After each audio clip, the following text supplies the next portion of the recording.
क्या आपने कभी सोचा है कि एक ही रात, एक ही पार्टी और एक ही परिवार किस तरह आपकी जिंदगी बदल सकता है? हेलो फ्रेंड्स, सक्सेस बुक में आप सबका स्वागत है।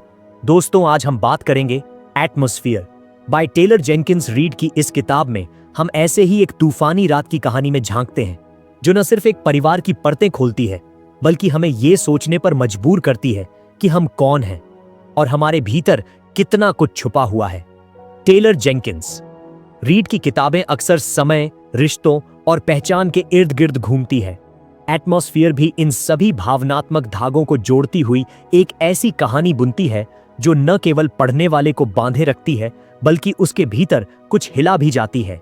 यह सिर्फ एक पार्टी की कहानी नहीं है, ये उन रिश्तों की कहानी है जो दिखते कुछ और हैं, महसूस कुछ और होते हैं और टूटने पर एक तूफान छोड़ जाते हैं। एटमॉस्फेयर हमें लेकर चलती है 1980 के दशक के एक रात में मालिबू की एक शानदार समर पार्टी जहां ग्लैमर, संगीत और रहस्य का संगम है। पार्टी का आयोजन कर रही है रीवा परिवार, 4 भाई बहन जो अपने अपने तरीके से अपने अतीत और वर्तमान से जूझ रहे हैं। बाहर से सब कुछ चमकदार लगता है, समुद्र की लहरों सी उनकी जिंदगियां सुंदर और लुभावनी लगती हैं। लेकिन जैसे जैसे रात गहराती है वैसे वैसे उन लहरों के नीचे छुपे सच उभर कर सामने आने लगते हैं। नीना रीवा परिवार की सबसे बड़ी संतान एक सुपर मॉडल है, लेकिन उसका दिल एकदम टूटा हुआ है। उसे दिखावा करना आता है पर भीतर से वह बेहद अकेली है। उसका नया तलाक, उसकी पहचान और उसका परिवार सब कुछ उसे हर पल चुनौती देता है। नीना सिर्फ एक पार्टी की मेजबान नहीं, वो इस कहानी की धड़कन है। उसके 3 भाई बहन जे, हड और किट, हर कोई कुछ न कुछ छुपा रहा है। जे एक प्रोफेशनल सर्फर है जिसे अपने करियर की ऊंचाइयों से डर लगने लगा है। हड एक फोटोग्राफर है जो दिल में ऐसा राज छुपा रहा है जो भाईचारे को तोड़ सकता है। और किट सबसे छोटी, अभी तक खुद को समझने की कोशिश में है और उस रात वह कुछ ऐसा करने वाली है जो सबको चौंका देगा। टेलर जेनकिंस रीड अपनी शानदार शैली में कहानी को 2 समयों में बुनती है, अतीत और वर्तमान। हम रीवा परिवार के इतिहास को समझते हैं, उनके माता पिता मिक और जून के टूटते बिखरते रिश्ते को देखते हैं और ये भी समझते हैं कि कैसे बचपन के घाव बड़े होकर हमारे व्यक्तित्व का हिस्सा बन जाते हैं। किताब में मौसम सिर्फ एक बैकग्राउंड नहीं बल्कि एक किरदार बन जाता है। जैसे जैसे पार्टी गर्म होती जाती है वैसे वैसे माहौल, एटमॉस्फेयर भी उफान पर आने लगता है। रीड की सबसे बड़ी ताकत उनकी मानवीय समझ है। उनके किरदार कभी भी एक दूसरे से पूरी तरह सही या गलत नहीं होते। वे अधूरे, जटिल और असली लगते हैं। यही कारण है कि पाठक खुद को किसी न किसी किरदार में जरूर पाता है, शायद नीना की मजबूती में या किट की बेचैनी में या हट के पछतावे में। एटमॉस्फेयर सिर्फ एक कहानी नहीं, यह अनुभव है, परिवार, प्रेम, क्षमा और खुद को स्वीकार करने का अनुभव।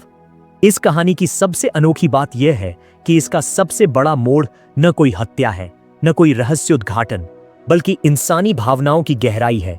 जब सब कुछ बाहर से चमक रहा होता है तब भीतर की टूटन सबसे ज्यादा चुभती है। इस इंट्रोडक्शन के अंत में यही कहा जा सकता है कि एटमॉस्फेयर एक ऐसी किताब है जो आपको अपने परिवार, अपनी यादों और अपने फैसलों को दोबारा देखने पर मजबूर करेगी। टेलर जेनकिंस रीड ने एक बार फिर यह साबित किया है कि कहानियां सिर्फ सुनाने के लिए नहीं होती, वे हमें महसूस कराने के लिए होती हैं। तो आइए इस चमकदार लेकिन टूटती हुई रात में कदम रखें। तैयार हो जाइए उन लहरों का सामना करने के लिए जो बाहर से शांत दिखती हैं लेकिन भीतर से सब कुछ बहा ले जाने का मादा रखती है। एटमॉस्फेयर सिर्फ एक किताब नहीं, ये आपकी अपनी कहानी भी हो सकती है। बस थोड़ा गौर से पढ़िए। हर कहानी की शुरुआत एक पल से होती है और कभी कभी वो पल एक पार्टी हो सकती है, एक ऐसी पार्टी जो रात में जलती है और सुबह तक सब कुछ राख कर देती है। 31 अगस्त 1983 मालिबू की हवा में अजीब सी गंध थी, जैसे समुंदर की नमक मिली ताजगी और कुछ पुराना जलता हुआ कोई राज। रात अभी शुरू ही हुई थी, लेकिन नीना रीवा की आलीशान समुंदर किनारे वाली हवेली के दरवाजे पर पहले से ही लोगों की कतारें थीं। हर साल की तरह इस साल भी मालिबू की सबसे मशहूर समर पार्टी नीना रीवा के घर पर हो रही थी। फर्क बस इतना था, इस बार नीना खुद वहां होना नहीं चाहती थी। नीना इस पार्टी की स्टार थी, लेकिन इस बार उसके चेहरे पर चमक नहीं बल्कि एक थकान की परत थी। उसने शीशे के सामने खड़े होकर अपनी साड़ी सी बालों की लहरों को कंधे पर समेटा, लिपस्टिक ठीक की और खुद को एक आखिरी बार देखा, जैसे एक सैनिक जंग में जाने से पहले खुद को निहारता है। पार्टी का शोर धीरे धीरे घर की दीवारों में घुसने लगा था।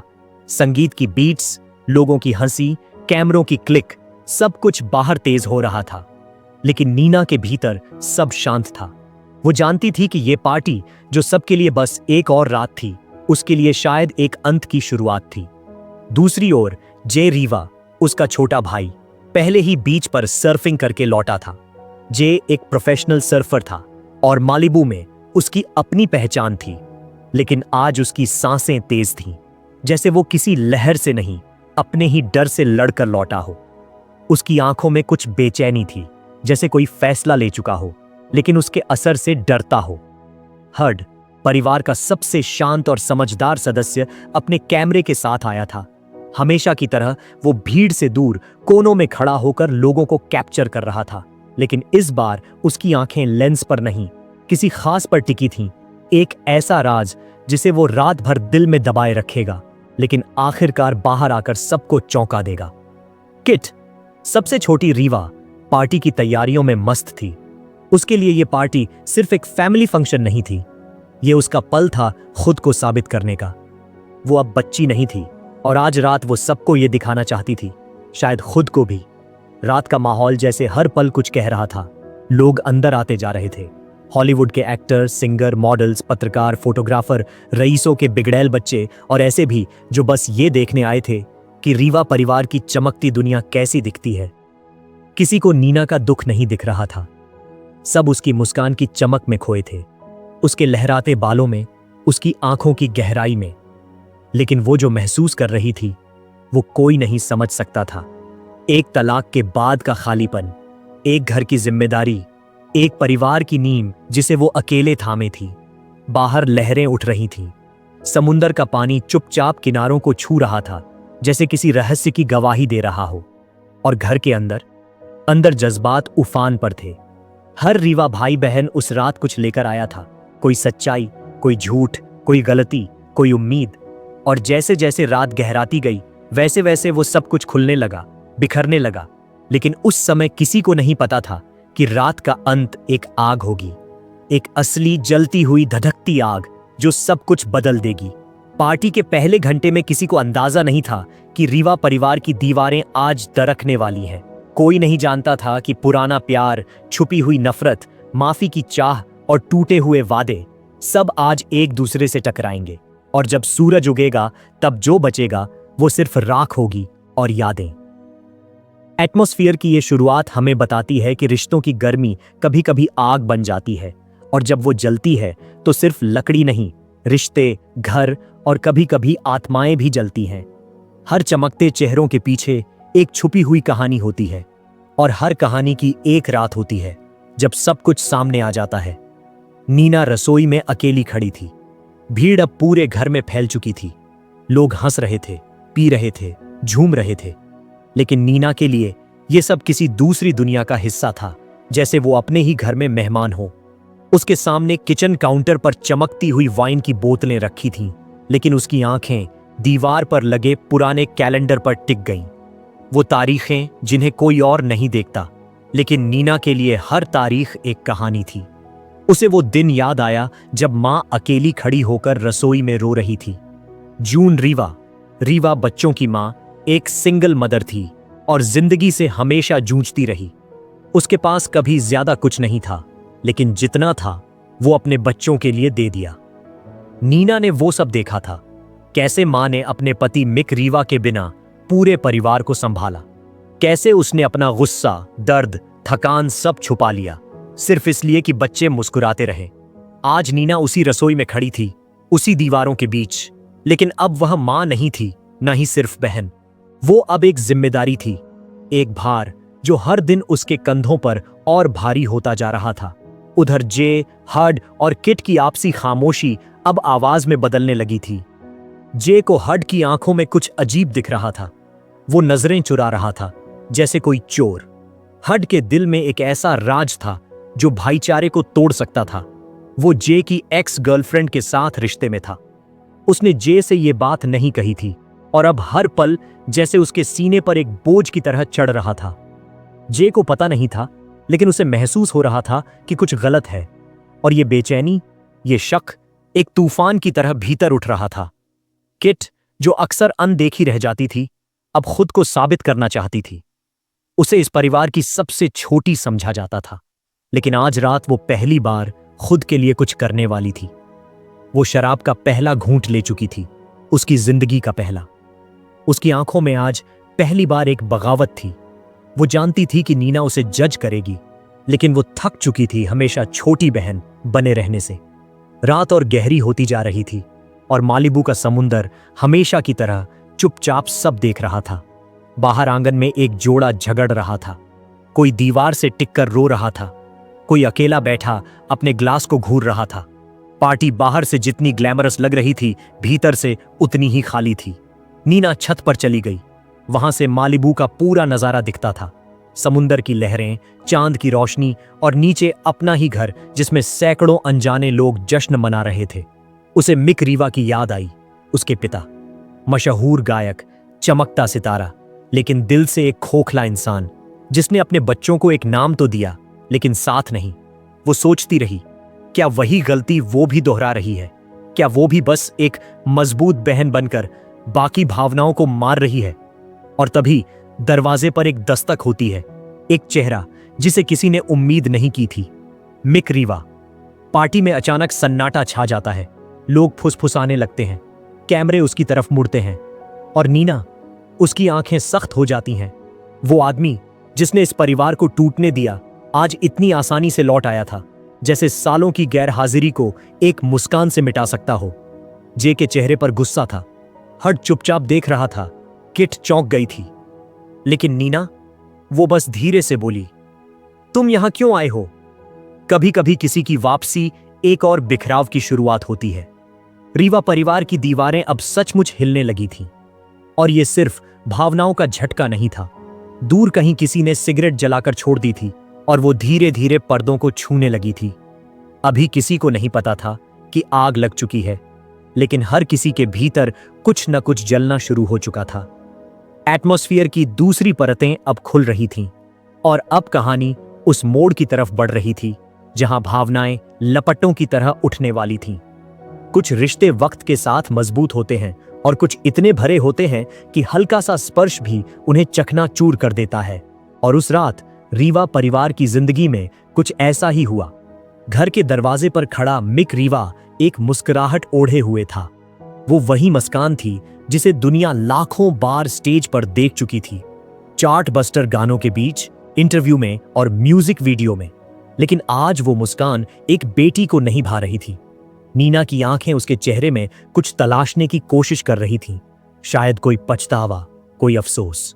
लेकिन वहां कुछ नहीं था, सिर्फ एक अजनबी खड़ा था जिसने सिर्फ खून से रिश्ता निभाया, वक्त और वजूद से नहीं। क्या मैं अंदर आ सकता हूं? मिक ने पूछा।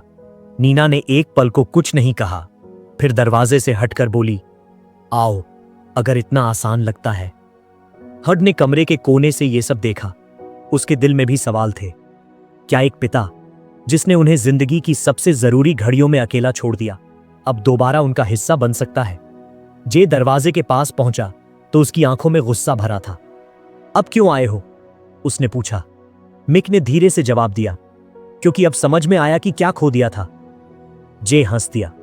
वो कड़वी हंसी थी। हम कोई गिटार नहीं हैं जो खो जाएं और दोबारा मिल जाएं।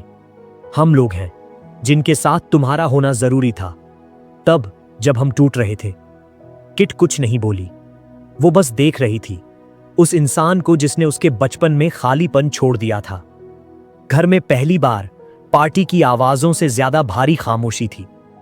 रीवा परिवार की दीवारें अब किसी शोर से नहीं, बल्कि उन अधूरी बातों से भर रही थीं जो सालों से दिल में कैद थीं।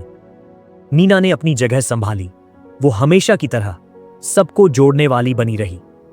तुम कुछ कहना चाहते हो? उसने मिक से पूछा। मैंने बहुत गलतियां की, मिक बोला। मैं डर गया था, जिम्मेदारियों से, प्यार से, खुद से भी। मैं वापस आना चाहता था, लेकिन हर बार खुद को रोक लिया, ये सोचकर कि शायद तुम सब बेहतर हो मेरे बिना। और थे भी। जे ने टुकड़ा जोड़ा।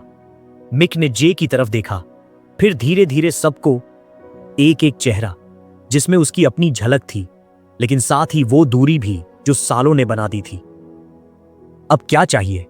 नीना ने सीधा पूछा। मिक ने सिर झुका लिया। माफी। लेकिन माफी हमेशा शब्दों से नहीं मिलती। कुछ जख्म इतने गहरे होते हैं कि उन्हें सिर्फ समय नहीं, बल्कि सच्चा प्रयास भर सकता है। रिवा भाई बहनों के लिए वो एक पल सब कुछ बदल गया। हर कोई अब तक अपनी अपनी सच्चाइयों से भाग रहा था, लेकिन अब सामने एक और सच्चाई खड़ी थी। एक अधूरा पिता जो अपनी गलती को स्वीकार करने आया था, लेकिन देर बहुत हो चुकी थी। नीना ने कहा, तुम जा सकते हो मिक। मिक कुछ पल रुका, फिर उसने कोई और सवाल नहीं किया, कोई बहस नहीं, बस चुपचाप दरवाजा खोला और उसी हवा में खो गया जिसमें वो सालों पहले गुम हुआ था। लेकिन वो खामोशी टूटने से पहले किसी ने महसूस नहीं किया कि बाहर हवाओं में सिर्फ बेचैनी नहीं थी, बल्कि धुआं भी था। किचन के कोने में फेंका गया सिगरेट का टुकड़ा अब पर्दे के किनारे को धीरे धीरे काला कर चुका था। लपटें छोटी थीं, लेकिन जिद्दी, और पार्टी की भीड़, संगीत, हंसी सब इतना तेज था कि किसी ने कुछ नहीं सुना। हड ने अपनी जैकेट उठाई और बाहर निकलते हुए जे से बोला, मुझे तुमसे एक बात करनी है। जे ने उसकी तरफ देखा, थोड़ी थकान, थोड़ा संदेह, और अब एक उम्मीद कि शायद कोई साफ जवाब मिले। चल, जे बोला। किट अब बालकनी पर थी। उसने देखा कि दूर एक लहर किनारे से टकराकर वापस जा रही है, जैसे कोई रिश्ता जिसे वो पकड़ना चाहती थी, लेकिन वो फिसलता जा रहा था। और तब अलार्म बजा। सबसे पहले किचन में एक लड़की की चीख सुनाई दी, आग लग गई है। लोग भागने लगे, कांच टूटे, कुर्सियां गिरी, म्यूजिक बंद हुआ और उस आलीशान हवेली में अफरा तफरी फैल गई। नीना ने सबसे पहले अपने भाई बहनों को ढूंढा। जे, किट, हड। उसकी आवाज तेज होती गई। जे और हड भागते हुए बाहर की ओर आ रहे थे। किट ने नीचे छलांग लगाई, घबराई लेकिन जागरूक, और फिर घर जलने लगा। हर लपट में, हर राख के टुकड़े में एक याद जल रही थी। मिक बाहर से वो मंजर देख रहा था, उसकी बनाई हुई विरासत अब लपटों में बदलती हुई। शायद यही उसकी सजा थी, अपने बच्चों का घर जलते हुए देखना, जिसे वो कभी खुद नहीं बना सका। एटमॉस्फियर अब अपने चरम पर थी। रात ने अपना चेहरा दिखा दिया था, और अब सुबह सब कुछ बदल चुका होगा। कुछ रातें केवल घटनाओं से नहीं, एहसासों से बनती हैं, और जब एक घर जलता है तो केवल ईंट पत्थर नहीं, पुराने झूठ, छुपी सच्चाइयां और अधूरी उम्मीदें भी राख बन जाती हैं। मालिबू की रात अब जल रही थी। रीवा परिवार का वो समुंदर किनारे वाला घर, जो हर साल की सबसे भव्य पार्टी का गवाह बनता था, अब लपटों के बीच सिसक रहा था। पुलिस की सायरनें दूर से सुनाई दे रही थीं। फायर ट्रक हवेली के गेट के पास रुक चुके थे। लोग इधर उधर भाग रहे थे। कुछ ने अपनी कारें छोड़ दी थीं, कुछ जूते। नीना रेत पर बैठी थी, पसीने और धुएं से लथपथ, लेकिन उसकी आंखें अब भी शांत थीं, जैसे आग उसके भीतर की गहराइयों को जला चुकी थी। और अब वहां सिर्फ सच्चाई बची थी, न ठंडी न गर्म, बस नंगी और स्पष्ट। जे और हड की आपसी दरार अब हवा में खुल चुकी थी। हड ने आखिरकार वो बात कह ही दी जो उसके सीने में जल रही थी। मैं एशली के साथ हूं, मैं उसे चाहता हूं, और उसने भी मुझे चुना। जे को जैसे किसी ने मुक्का मारा हो। तू मेरे पीछे, भाई था तू मेरा। हड कुछ नहीं बोला। उसके लिए अब माफी भी कम पड़ रही थी। वो जानता था कि जे का भरोसा टूट गया है, और कुछ टूटने कभी नहीं जुड़ती, बस समय के साथ मर जाती है। जे ने उसे देखा, नफरत से नहीं, बल्कि दर्द से। तू मुझसे नहीं, हम सबसे झूठ बोलता रहा हड। किट वहीं पास में खड़ी थी। उसकी आंखों में आंसू थे, लेकिन वो किसी और के लिए नहीं, खुद के लिए रो रही थी। उसे अब पहली बार लगा कि ये सब रिश्ते सिर्फ खून से नहीं चलते, भरोसे से, देखभाल से, और सबसे बढ़कर ईमानदारी से। और उस रात हर रिश्ता किसी न किसी वजह से झूठ के नीचे दब चुका था। वो नीना के पास गई और धीरे से बोली, हमारा घर चला गया। नीना ने उसकी ओर देखा। हमारा घर वो नहीं था किट, हमारा घर हम हैं। तू, मैं, जे, हड। वो चार दीवारें थीं, अब नहीं खड़ी होंगी। इस बीच मिक रीवा थोड़ी दूरी पर खड़ा सब देख रहा था। फायर फाइटर उसे रोक चुके थे। Area sealed sir. वो कुछ नहीं बोला। वो जानता था कि अब उसके पास सिर्फ एक चीज है, पछतावा। जिस घर में उसने कभी कदम नहीं रखा, आज वो उसकी आंखों के सामने जल रहा था। और जिन बच्चों को वो छोड़ आया था, वो आज एक दूसरे की आंच में पक रहे थे। कभी कभी जिंदगी मौका देती है लौटने का, लेकिन जब आप बहुत देर से लौटते हैं तो वहां कुछ नहीं बचता, ना छत, ना मंजिल, ना रिश्ते। सुबह की पहली रोशनी ने राख से ढकी जमीन को छुआ। नीना ने उस राख को अपनी हथेली में उठाया। सब कुछ जल गया, उसने कहा, लेकिन शायद अब हम फिर से शुरू कर सकते हैं, इस बार सच के साथ। जे अब शांत था। उसकी आंखें थकी हुई थीं, लेकिन गुस्से की जगह अब वहां खालीपन था। हड पास आया, बिना किसी उम्मीद के। जे ने देखा और कुछ नहीं कहा, लेकिन वो रुका नहीं, चला गया। कभी कभी माफ करना वक्त लेता है, और जे को वक्त चाहिए था। किट ने आसमान की ओर देखा। हल्की धुंध थी, लेकिन अब सूरज की किरणें उतर रही थीं। उसने धीरे से कहा, शायद हम सबको जलना जरूरी था, ताकि फिर से कुछ नया बन सके। उस सुबह रीवा परिवार पहली बार एक जैसा महसूस कर रहा था। थका हुआ, टूटा हुआ, लेकिन ईमानदार। कोई परफेक्ट नहीं था, हर किसी के पास गलती थी, लेकिन अब उन सब के पास एक नई शुरुआत थी। एक ऐसी शुरुआत जो अब किसी दिखावे पर नहीं, सच्चाई पर टिकेगी। नीना जानती थी कि इस बार उसे कोई पार्टी नहीं करनी थी, कोई गेस्ट लिस्ट नहीं बनानी थी। उसे बस अपने भीतर की दीवारों को फिर से खड़ा करना था। एटमॉस्फेयर का ये चैप्टर हमें सिखाता है कि कभी कभी चीजों को पूरी तरह खत्म होना पड़ता है, ताकि कुछ सच्चा, कुछ बेहतर उग सके। आग ने सिर्फ एक घर नहीं जलाया, उसने सालों से जमी चुप्पियों, गलतियों और असली चेहरे के बीच की दीवारें भी जला दी। अब जो बाकी था, वो था 4 भाई बहनों का रिश्ता। कमजोर, लेकिन फिर भी जिंदा। क्या आप चाहेंगे कि मैं 5वां और अंतिम भाग भी ऐसे ही शैली में आगे बढ़ाऊं? कुछ अंत ऐसे होते हैं जो शुरुआत से भी ज्यादा खूबसूरत होते हैं, क्योंकि जब सब कुछ राख बन चुका होता है, तभी इंसान को समझ आता है कि असली घर दीवारों में नहीं, रिश्तों में होता है। सुबह की हवा ठंडी थी, लेकिन उसमें कुछ साफ था, जैसे बीती रात की आग ने न सिर्फ घर बल्कि दिलों से भी धुंध हटा दी हो। मालिबू के किनारे अब शांति थी, न कोई संगीत, न भीड़, न कैमरों की चकाचौंध। बस एक खाली जगह थी, जहां कभी रीवा परिवार का घर खड़ा था, और अब वहां सिर्फ राख, लकड़ियों के टूटे टुकड़े और जल चुके पल बचे थे। नीना रेत पर नंगे पांव चल रही थी। उसकी एड़ियों में धूल थी, लेकिन दिल में एक तरह की हल्कापन। उसने पहली बार खुद को बोझ से आजाद महसूस किया। वो अब सिर्फ दूसरों के लिए जिम्मेदार नहीं थी, अब वो खुद के लिए भी जी सकती थी। उसे अब समझ आ गया था, खुद को खोकर किसी को बचाया नहीं जा सकता। ये अब समुंदर के किनारे बैठा था, अपनी सर्फबोर्ड हाथ में लिए। वो सब कुछ खो चुका था, प्यार, विश्वास, यहां तक कि भाई पर भरोसा। लेकिन समुंदर उसके लिए अब भी वही था, सच्चा, शांत और तैयार उसे फिर से संभालने के लिए। हड चुपचाप पास आया। उसके हाथ में एक पुराना कैमरा था, वही जो उसने हमेशा जे की राइड्स को शूट करने के लिए इस्तेमाल किया था। अब भी फिल्म बची है इसमें, हड ने कहा। शायद फिर से कुछ शूट करें? जे ने एक नजर उसे देखा, न गुस्सा न नाराजगी, सिर्फ एक थकी मुस्कान। शायद, उसने जवाब दिया। यह कोई माफी नहीं थी, न ही कोई सुलह, लेकिन कभी कभी रिश्तों में एक छोटी सी शायद ही काफी होती है, सब कुछ फिर से शुरू करने के लिए। किट अब नीना के पास बैठी थी। तू अब क्या करेगी? किट ने पूछा। नीना ने क्षितिज की ओर देखा, जहां सूरज धीरे धीरे चमक रहा था। शायद कुछ नहीं, उसने कहा। शायद पहली बार मैं खुद के लिए जीऊंगी। कहीं जाऊंगी जहां कोई मुझे रीवा पार्टी की क्वीन नहीं कहे, जहां कोई मुझसे सवाल न करे कि अब आगे क्या। किट मुस्कुराई। तो फिर मैं तेरे साथ चलूं? नीना ने उसकी तरफ देखा। उसकी छोटी बहन अब एक औरत बन रही थी, एक ऐसी लड़की जो अपनी गलतियों से सीख रही थी और अब खुद के फैसले लेना चाहती थी। हां, नीना ने कहा, लेकिन इस बार हम खुद तय करेंगे कि हम कौन हैं, कोई और नहीं। पुलिस ने जांच पूरी कर ली थी। अग्निशमन विभाग ने आग की वजह एक्सीडेंटल बताई, एक जलती हुई सिगरेट। लेकिन सच यह था कि वह आग सिर्फ लकड़ी में नहीं, हर इंसान के भीतर लगी थी। मिक रीवा वहीं खड़ा रहा, काफी देर तक, दूर से सबको देखता हुआ। वो जानता था कि अब उसका हिस्सा बनना मुश्किल था।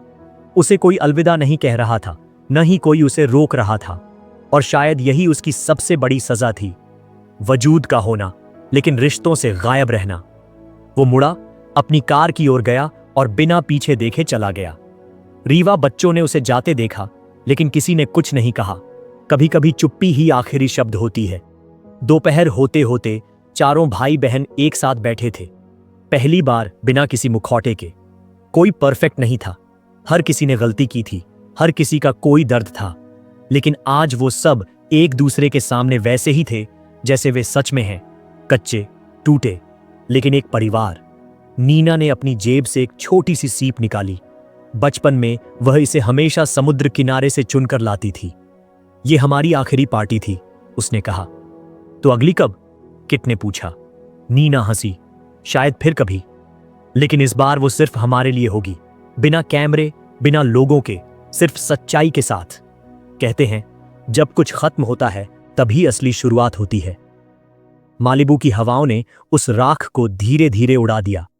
अब वहां खाली जमीन थी, लेकिन साथ ही संभावना भी, कुछ नया उगाने की, कुछ असली बनाने की। नीना, जे, हड और किट अब एक नए सफर पर थे। इस बार कोई झूठ, कोई दिखावा, कोई अधूरा रिश्ता नहीं, बस वो चार और उनका साथ। एटमॉस्फियर का अंत हमें यही सिखाता है, जिंदगी में आग लगना हमेशा बुरा नहीं होता। कभी कभी वो जरूरी होती है ताकि हम राख से खुद को फिर से बना सकें, क्योंकि असली घर ईंटों से नहीं, रिश्तों की सच्चाई से बनता है। अगर आपने कभी किसी रिश्ते में खुद को खोया हो तो यह कहानी आपके लिए है। अगर आपने कभी अकेले सब कुछ संभालने की कोशिश की हो तो यह कहानी आपके दिल के सबसे कोमल कोने को छू जाएगी। और अगर आप भी कुछ नया शुरू करना चाहते हैं, सच के साथ, खुद के साथ, तो अब वक्त है।